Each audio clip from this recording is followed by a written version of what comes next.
Jubilee Hills by elections ఉన్నాయి కదా, ఏంది పరిస్థితి? ఏ పార్టీ గెలిచే అవకాశం ఉంది? బీఆర్ఎస్, కాంగ్రెస్, బీజేపీయా? ఇప్పుడైతే కాంగ్రెస్ కు మంచి అవకాశం ఉందండి. కాంగ్రెస్ పార్టీ నవీన్ యాదవ్ ప్లస్ రేవంత్ రెడ్డి మంచి కార్యక్రమాలు చేస్తున్నారు. పర్లేదు, మాకైతే సాటిస్ఫై. కరెంట్ ఇచ్చారు, ఫ్రీ బస్ ఇచ్చారు, సన్న బియ్యం ఇస్తున్నారు, మళ్ళీ 500 గ్యాస్ సిలిండర్ అన్నారు కానీ అది అమలు అవుతుందో తొందరలో, కానీ ఇప్పుడు అది కాలేదు. ఫ్రీ బస్ చెత్త పథకం, ఆడోళ్ళు జుట్లు పట్టుకొని కొట్టుకుంటున్నారు అని కేటీఆర్ అంటుండు. తీసేలా పథకం అంటుండు. వాళ్ళకు పడిదాకా అట్లా అంటున్నారు. ఎంతమంది మాకు అడగండి ఎంత సౌకర్యం పొందుతున్నాం. రోజు షాపులకు పోయి షాపు నుండి రోజు రావడానికి మాకు రోజు 100 అయ్యేది. 100 రూపాయలు పోవడానికి 100 రూపాయలు, రోజుకు 200 మిగులుతున్నాయి. ఏదంటే నెలకు 6,000 నెలకు 6,000 వస్తుంది.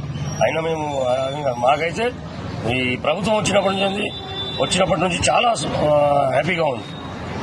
ఎందుకంటే ఫ్రీ బస్ వచ్చినప్పటి నుంచి మాకు రోజుకు 100 రూపాయలు, మినిమం 100 రూపాయలు మిగులుతున్నాయి. నాకు 2 లక్షల రూపాయలు రుణమాఫీ అయిందండి. 70,000 తీసుకుంటే 1,80,000 రూపాయలు అయిందండి. మొత్తం ఈ రుణమాఫీ అయిపోయింది కాంగ్రెస్ ప్రభుత్వం. ఏమంటారు కేటీఆర్ అన్న మాటలపై? ఏమంటారు? ఇక ప్రభుత్వాలు పడలేక చెప్పడమే తప్ప మంచి పథకాలు ఉన్నాయంటారు. చాలా మంచి బాగున్నాయి పథకాలు. ఇప్పటికైతే కరెంటు ఉండదు, ఫ్రీ కరెంట్ ఉండదు అన్నారు.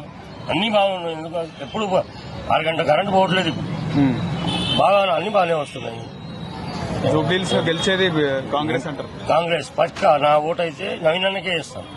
ఇంకా వాళ్ళు 10,000 ఇస్తానన్న వేరే దానికి మాత్రమే. ఇప్పటికే 10,000 వచ్చేసినాయి. ఎందుకంటే ఫ్రీ బస్ వల్ల పోవడం రావడం వల్ల నెలకు 6,000 రూపాయలు మిగులుతున్నాయి.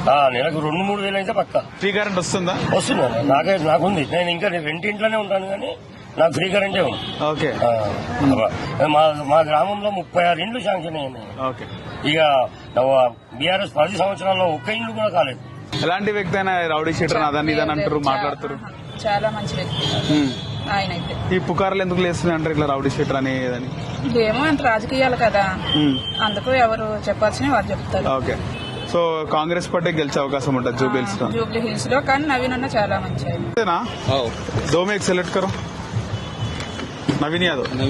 कहीं को नवीन यादव पब्लिक क्या से अच्छा कुछ करते हैं, जीतेगा नवीन यादव. बराबर जीतेंगे, 100% जीतेंगे. आपका वोट नवीन? हमारे पूरे फैमिली का वोट नवीन यादव कुछ है. ठीक है, थैंक यू सर.